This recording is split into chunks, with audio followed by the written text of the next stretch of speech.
नमस्कार दोस्तों, स्वागत है आप सभी का आपके अपने YouTube चैनल पर। दोस्तों, आज हम लोग एक बहुत ही महत्वपूर्ण टॉपिक पे बात करने वाले हैं। दोस्तों, ग्रेजुएशन करने के बाद में जब कोई बच्चा शिक्षक बनने की तरफ अपना कदम बढ़ाता है तो उसे ये निर्णय लेने में बड़ा कठिनाई फील होता है कि वो बीएड करे या बीटीसी करे, क्योंकि शिक्षक बनने के लिए जो क्राइटेरिया है वो आपको बीएड या बीटीसी करना अनिवार्य है। तो बीटीसी जो पुराना नाम है, जो इस समय नाम चल रहा है बीटीसी का, वो डीएलएड के नाम से चल रहा है, डिप्लोमा इन एलिमेंट्री एजुकेशन। दोस्तों, बीटीसी या बीएड में कौन कौन सा बेस्ट है, कौन सा करना ज़्यादा सही रहेगा, इस टॉपिक पे आज हम आप लोगों से बात करेंगे। दोस्तों, अगर आप हमारे चैनल पे नए हैं तो हमारे चैनल को सब्सक्राइब जरूर कर दीजिएगा और लाइक करना तो कतई ना भूलिएगा।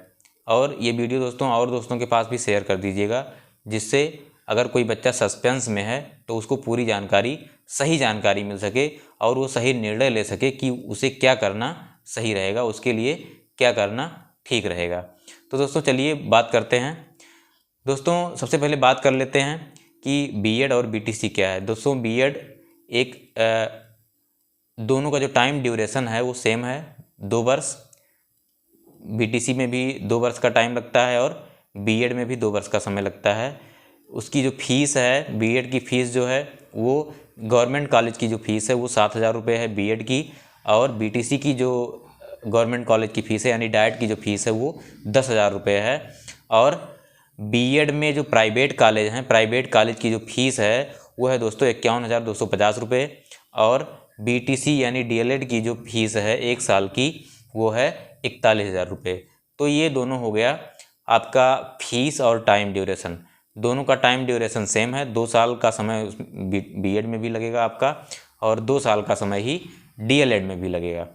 अब दोस्तों, टाइम ड्यूरेशन भी सेम है, फीस भी लगभग नियर अबाउट सेम है, और जो बीएड का एग्ज़ाम होता है, जो बीएड में प्रवेश होता है वो प्रवेश परीक्षा के द्वारा होता है, आपको एंट्रेंस एग्ज़ाम देना पड़ता है।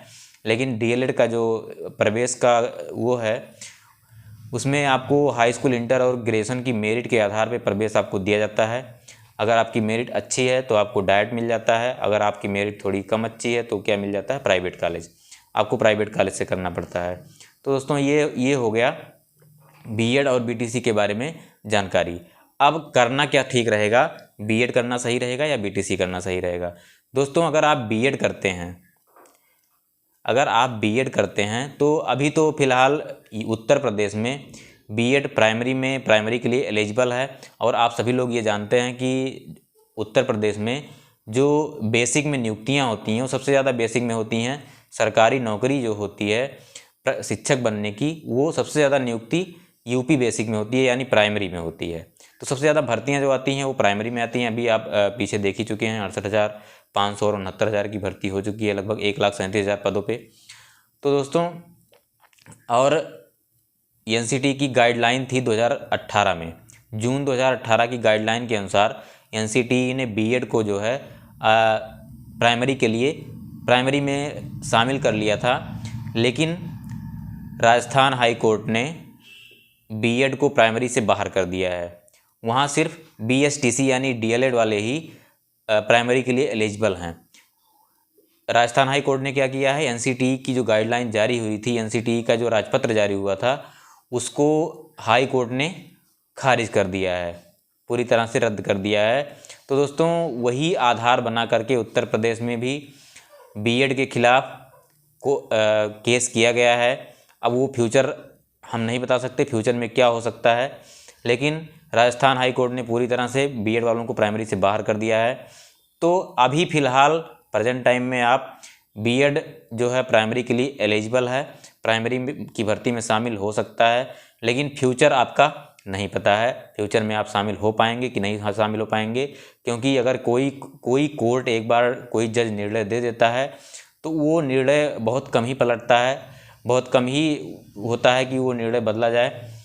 तो दोस्तों, बीएड में अगर आप बीएड करना चाहते हैं तो आप या तो आपके अंदर इतनी क्षमता हो, आपके अंदर इतना गट्स हो कि आप टीजीटी, पीजीटी, एलटी ग्रेड और बीईओ की भर्ती होती है, इन सब चीज़ों में आप शामिल हो पाएँ। ये सब चीज़ें आप दे पाएँ तो आप बीएड करें।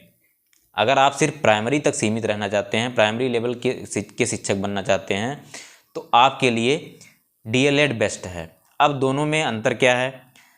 अगर आप बीएड कर रहे हैं तो जो प्राइमरी में भर्ती होती है, आप इस समय सब लोग जान रहे हैं, जो प्राइमरी की भर्ती होती है वो 40% एकेडमिक मेरिट और 60% सुपर टेट की मेरिट, जो लिखित एग्ज़ाम होता है उसकी मेरिट के हिसाब से भर्ती होती है। दोनों की मेरिट जोड़ी जाती है तब जाके फाइनल मेरिट बनती है। 60% रिटन एग्ज़ाम और 40% आपका एकेडमिक मेरिट। एकेडमिक मेरिट मतलब 40%, 10% हाई स्कूल, 10% इंटर, 10% ग्रेजुएशन और 10% आपका बीएड या बीटीसी का, इतना लिया जाता है। अब जिनकी एकेडमिक मेरिट अच्छी होती है, जिनकी एकेडमिक मेरिट बढ़िया होती है, वो क्या करते हैं, उनका सुपर टेट में अगर मान लीजिए उनका कुछ कम नंबर भी रहता है तो उनकी नियुक्ति आसानी से हो जाती है, उनकी मेरिट अच्छी बन जाती है।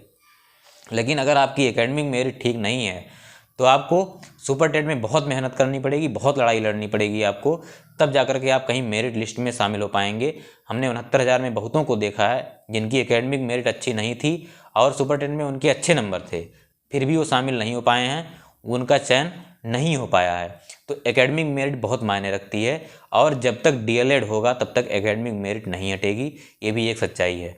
क्योंकि भर्ती जो हो रही है, अगर डीएलएड हो रहा है तो डीएलएड की जो प्रक्रिया है वो एकेडमिक मेरिट के आधार पे ही उसमें प्रवेश होता है और इसीलिए 40% एकेडमिक मेरिट रखा गया है।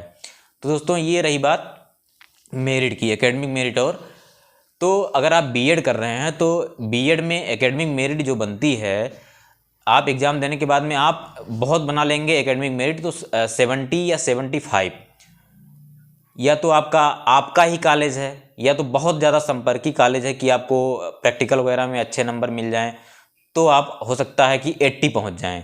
लेकिन 80 से एबव जाना बहुत मुश्किल हो जाता है क्योंकि उसका रिटन एग्ज़ाम आसान नहीं होता है।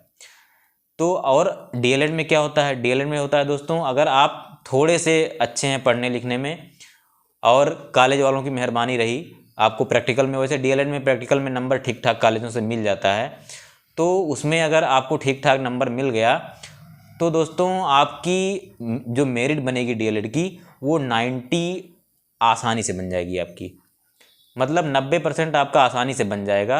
आप अगर बहुत अच्छे हैं पढ़ने में तो आपका 92, 93, 94 तक बन सकता है डीएलएड में। अगर आपकी राइटिंग ठीक ठाक है, आप पढ़ने में थोड़ा अच्छे हैं, थोड़ा ज़्यादा ध्यान देते हैं, तो डीएलएड में आपका 90 एबव बन जाता है और ये बहुत मायने रखता है आपकी एकेडमिक मेरिट के लिए। तो दोस्तों ये अंतर हो गया आपका दोनों में। अगर आप बीएड करेंगे, अगर आप प्राइमरी के लिए केवल करना चाहते हैं, अगर आप केवल प्राइमरी के टीचर बनना चाहते हैं तो आपके लिए डीएलएड बेस्ट है। क्योंकि बीएड का प्राइमरी में कोई फ्यूचर नहीं है, कब बाहर हो जाए बीएड ये कुछ पता नहीं है। ये सरकार नहीं, मान लीजिए ये सरकार जब तक है मान लीजिए आपको रोके रहेगी, लेकिन कोई और सरकार आएगी तो फिर बाहर कर सकती है। तो इसलिए बीएड का कोई, या तो बीएड का फ्यूचर है अगर आपके अंदर इतना स्टेमिना है, आपके अंदर इतना नॉलेज है, आप इतनी मेहनत कर सकते हैं कि आप टीजीटी, पीजीटी, एलटी ग्रेड और बीईओ जो पीसीएस लेवल पे होता है, खंड शिक्षा अधिकारी की जो वैकेंसी होती है उसका एग्ज़ाम पीसीएस लेवल का होता है।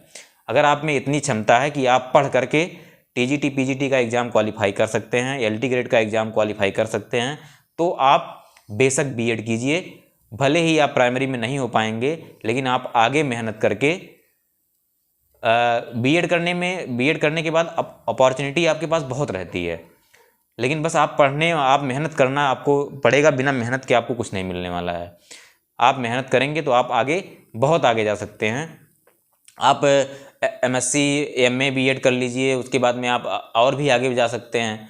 तो दोस्तों ये बहुत सारी चीज़ें हैं। तो बीएड और बीटीसी में यही अंतर है कि आप अगर बीटीसी करेंगे तो हमेशा प्राइमरी के लिए आप एलिजिबल रहेंगे, और उत्तर प्रदेश में या और भी राज्यों में जो भर्तियां आती हैं वो प्राइमरी में सबसे ज़्यादा आती हैं, जूनियर में उतनी भर्ती नहीं आती है। अगर आप डीएलएड करेंगे, बीटीसी करेंगे तो आप प्राइमरी में और जूनियर में, इन दोनों के लिए आप हमेशा के लिए एलिजिबल रहेंगे। और अगर आप बीएड करते हैं तो आप टीजीटी, पीजीटी, वर्तमान समय में प्राइमरी, एलटी ग्रेड और बीईओ जैसी परीक्षाओं में आप सम्मिलित हो पाएंगे। अगर आप बीएड कर रहे हैं तो आपके पास मौका बहुत है। अगर आप मेहनत करने वाले हैं तो आपके पास बहुत मौका है आगे जाने का। लेकिन अगर आप बीटीसी करते हैं, डीएलएड करते हैं, तो आपके पास केवल प्राइमरी और जूनियर 2 ही चीज़ें हैं। इन दोनों में अगर आपका नहीं हुआ तो और आपके पास कोई चांस नहीं है। तो आप ये निर्णय आप खुद ले सकते हैं। हमें आपको जानकारी देना था, हमने आपको जानकारी दे दिया है। और यूपी में आप लोग ये जान ही रहे हैं कि लगभग 1,67,000 से ज़्यादा प्राथमिक विद्यालय हैं बेसिक के, तो इसीलिए भर्तियां भी इसमें ज़्यादा आती हैं। 10-15 हज़ार से कम 10-15 हज़ार लोग रिटायर होते हैं हर साल। और जो पद रिक्त होते हैं उनको जोड़ करके जो है, और जैसे मान लो छात्रों का एडमिशन बढ़ता है तो भी टीचरों की ज़रूरत पड़ती है। तो इसलिए इसमें नियुक्तियां सबसे ज़्यादा होती हैं। तो अगर आप बीटीसी डीएलएड में से जो आपको ठीक लगता है, अब हमने आपको बता दिया है, जो आपको सही लगे वो आप कर सकते हैं। आप अपना निर्णय खुद लीजिए, हमने आपको जानकारी दे दी है। और डीएलएड का जो एग्ज़ाम होगा, वो डीएलएड की जो प्रवेश की प्रक्रिया है वो आप लोग जान ही रहे हैं कि एकेडमिक मेरिट के आधार पर प्रवेश प्रक्रिया होती है। 2022 में जून में उसका लगभग 15 जून के बाद आवेदन हो सकता है शुरू हो जाए। प्रक्रिया 2022 में वही रहने वाली है जो पहले थी, पहले के आधार पे ही होगा। और थोड़ी सी समस्या दोस्तों ये हुई है कि पहले जो सीटें थीं डीएलएड की, बीटीसी जब बीटीसी हुआ करता था 2014 बैच तक, वो दोस्तों क्या था, सीटें कम हुआ करती थी पूरे प्रदेश में। हम लोगों का 2014 बैच था, हमने 2014 बैच में बीटीसी करा था। उस समय लगभग 50,000 से कम सीटें थी, लगभग 44-45,000 46,000 सीटें थीं 2014 बैच की। उसके बाद 2015 बैच से कुछ सीटें बढ़ गईं। उसके बाद लगातार प्राइवेट कॉलेजों को मान्यता देते गए लोग और सीटें बढ़ती गई। इस समय फ़िलहाल 2,18,000 सीटें हो गई हैं। पिछले साल जब बीएड को प्राइमरी में शामिल कर लिया गया था, तब डीएलएड की तरफ जो लोगों का रुझान कम हो गया था और डीएलएड के 2,18,000 सीटों में से मात्र 98,000 सीटें भर पाई थी। 1 लाख सीट भी नहीं भर पाई थी सही से। लेकिन इस बार देखिए क्या होता है दोस्तों, ये हमने आपको जानकारी दे दिया है। हम आपको बाध्य नहीं करते हैं कि आप बीटीसी कीजिए या बीएड कीजिए। आप खुद ये विचार कीजिए कि हमारे लिए क्या बेस्ट रहेगा। दोस्तों, कई लोग ऐसे होते हैं जो डीएलएड कर लेते हैं मात्र बस इसलिए कि हाँ हम पढ़ रहे हैं, शादी के लिए। अगर आप अब डीएलएड करने के बाद भी टीचर बनना इतना आसान नहीं है। आप लोग जान ही रहे हैं कितनी परीक्षाएं क्वालिफाई करनी पड़ती है। कईयों का तो जो मेरिट बना करके डीएलएड में एडमिशन ले भी लेते हैं, उनका बीच में ही बैक लग जाता है, सेमेस्टर बैक लग जाता है या सब्जेक्ट बैक लगता है। उसके बाद किसी तरह से मान लीजिए डीएलएड निकल ही गया, सेमेस्टर परीक्षाएं आपकी क्वालिफाई ही हो गई, तो फिर आप टेट नहीं क्वालिफाई कर पाते हैं। अगर आप मेहनत नहीं करेंगे तो टेट नहीं क्वालिफाई कर पाएंगे।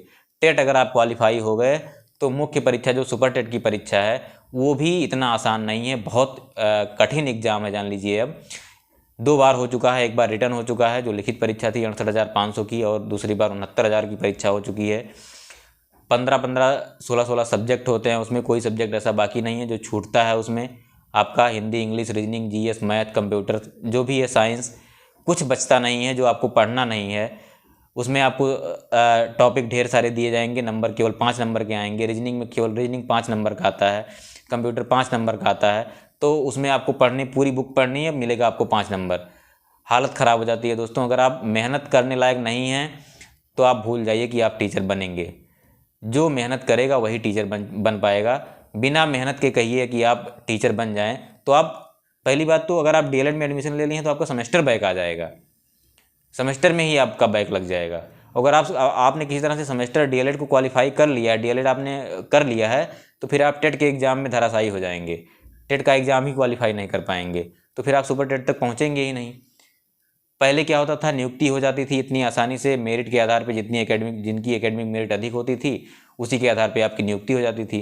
लेकिन 2014 बैच से ये प्रक्रिया, जब 68,500 भर्ती आई है, बाबा की सरकार आने के बाद में सारी प्रक्रियाएं चेंज हो गई और अब जो भर्तियां हो रही हैं वो एग्ज़ाम के थ्रू हो रही हैं।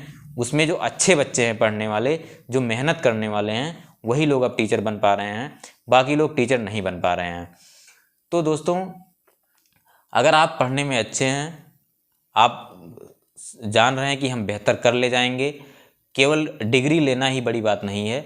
आप अगर कोई किसी मंजिल को तय करने के लिए आप रास्ते पे चल पड़े हैं, तो वहाँ तक आपको पहुँचना है, रास्ते चाहे जितने कठिन हों।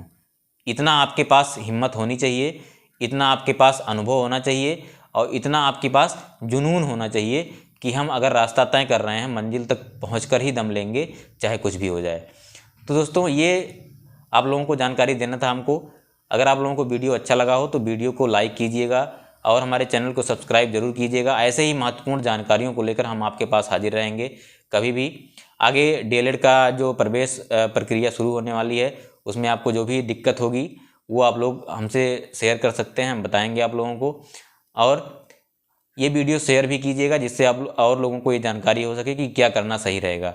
चलिए दोस्तों, तब तक के लिए बहुत बहुत धन्यवाद। जय हिंद।